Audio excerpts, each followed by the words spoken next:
చంద్రబాబు నాయుడు మాటలు నమ్మి బ్రాహ్మణులు మిరుగునా దగాపడ్డారని వైఎస్ఆర్సీపీ రాష్ట్ర అధికార ప్రతినిధి జ్వాలాపురం శ్రీకాంత్ ఆగ్రహం వ్యక్తం చేశారు. నెల్లూరు వైఎస్ఆర్సీపీ సిటీ ఆఫీసులో వైఎస్ఆర్సీపీ రాష్ట్ర అధికార ప్రతినిధి జ్వాలాపురం శ్రీకాంత్ పాత్రికే సమావేశం నిర్వహించి మాట్లాడారు. గత వైఎస్ఆర్ కాంగ్రెస్ పార్టీ ప్రభుత్వంలో వైఎస్ జగన్మోహన్ రెడ్డి బ్రాహ్మణులకు సహాయ సహకారాలు అందిస్తే చంద్రబాబు నాయుడు బ్రాహ్మణులను దగా చేశారని జ్వాలాపురం శ్రీకాంత్ మండిపడ్డారు. చంద్రబాబు నాయుడి మాయా మాటలు నమ్మమ్మి అమాయక బ్రాహ్మణులు మోసపోయారని తెలిపారు. బ్రాహ్మణ కార్పొరేషన్ నిర్వీర్యమైందన్నారు. కార్పొరేషన్ ద్వారా కేటాయిస్తున్న నిధులు ₹1 కూడా బ్రాహ్మణులకు చేరలేదన్నారు. సమావేశంలో బ్రాహ్మణ సంఘం నాయకులు జ్వాల నరసింహ శర్మ, అద్దంకి శ్రీనివాస్, సత్యనారాయణ శర్మ, నరేష్, వెంకట సుబ్బయ్య తదితరులు పాల్గొన్నారు.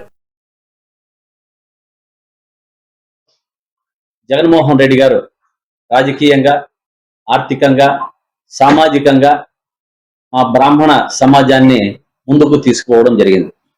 కానీ కొన్ని కారణాల వల్ల గత ఎన్నికల్లో చంద్రబాబు నాయుడు గారి మాయ మాటలు నమ్మి మా అమాయక బ్రాహ్మణులు మోసపోయి వారు చెప్పిన అలివిగాని హామీలకు ఏదో చేస్తాడు చంద్రబాబు నాయుడు గారు అని ఒక ఉద్దేశంతో కొంచెం వారు అమాయకంగా కావడం జరిగింది.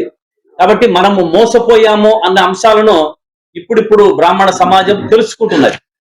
ఎందుకంటే వారు ఇచ్చిన హామీలలో దేవాదాయాలు, బ్రాహ్మణ సంక్షేమం అనేటువంటిది ఒక మేనిఫెస్టోలో చాలా అంశాలన్నీ పొందుపరిచారు.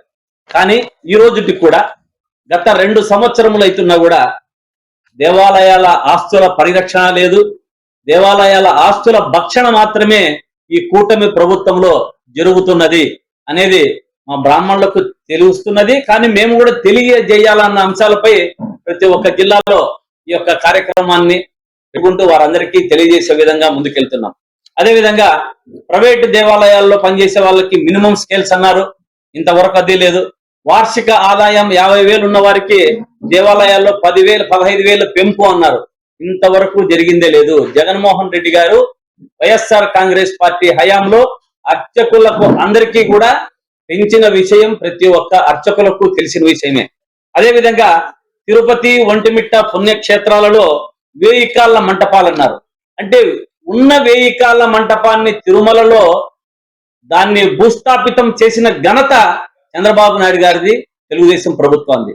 కానీ హాస్యాస్పదంగా మనకు దీని ప్రకారంగా ఒంటిమిట్టలో, తిరుమలలో కడతానన్నారు, ఇంతవరకు ఆనవాళ్ళు కూడా లేవు అనేది బ్రాహ్మణ సమాజం గాని అందరూ కూడా హిందూ సమాజం గాని దీన్ని గుర్తించుకోవాలి. వారు ఏం చెప్పారు, ఇంతవరకు ఏం చేస్తున్నారు అనే అంశాలను.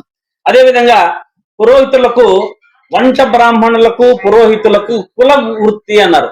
పాపం కొన్ని సంఘాలు అప్పట్లో పోయి చంద్రబాబు నాయుడు గారిని ఎన్నికల ముందు కలవడం, మీ యొక్క హామీను నేను నెరవేరుస్తా, అర్చకులకు, పురోహితులకు, బ్రాహ్మణులకు అందరికీ కూడా ఒక కులవృత్తిగా మిమ్మల్ని గుర్తిస్తానని చెప్పి పురోహితులకు అందరికీ ఆ రోజు చెప్పడం జరిగింది.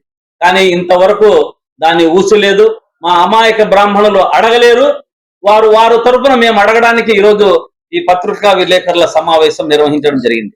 బ్రాహ్మణ కార్పొరేషన్, ఇంకా బ్రాహ్మణ కార్పొరేషన్ అనేది దాదాపు నిర్వీర్యం అయిపోయింది అని చెప్పడంలో ఏమాత్రమూ అతిశయోక్తి లేదు.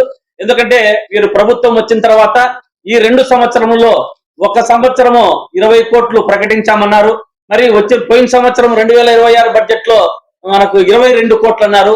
ఇంతవరకు కూడా ₹1 మా బ్రాహ్మణ కార్పొరేషన్ కు వచ్చిన దాఖలాలే లేదు. ఊరికే పేపర్ల మీద మాత్రం చెప్పడము, చేయడము చాలా హాస్యాస్పదంగా ఉంది. ఏమంటే ఆ పరిస్థితుల్లో అందరూ ఉన్నారు. ఈ కూటమి ప్రభుత్వము మమ్మల్ని, మా బ్రాహ్మణ సమాజాన్ని నట్టేట ముంచి తడిగుడ్డతో గొంతు కోసింది అని చెప్పాలి. ఎందుకంటే ఈ విధంగా చెప్పాలంటే ఇంకొక 2-3 మనం అంశాలు చెప్పుకోవాలి. టీటీడీలో వేద పారాయణ పోస్టులు అని చెప్పి ఒక వేద పారాయణ పోస్టులు, ఒక 700 వేద పారాయణ పోస్టులు వదిలారు. ఈ రోజుకి కూడా దాదాపు 1 సంవత్సరం రోజులైంది. ఏదైనా నోటిఫికేషన్ ఇచ్చిన వెంటనే ఒక 15 రోజులు, 20 రోజులు, నెల రోజుల్లో, ఒక 40 రోజుల లోపల అయిపోతాయి. కానీ ఈ టీటీడీలో 700 వేద పారాయణ పోస్టులకు తెర జరుగుతున్నాయి. కానీ మీరు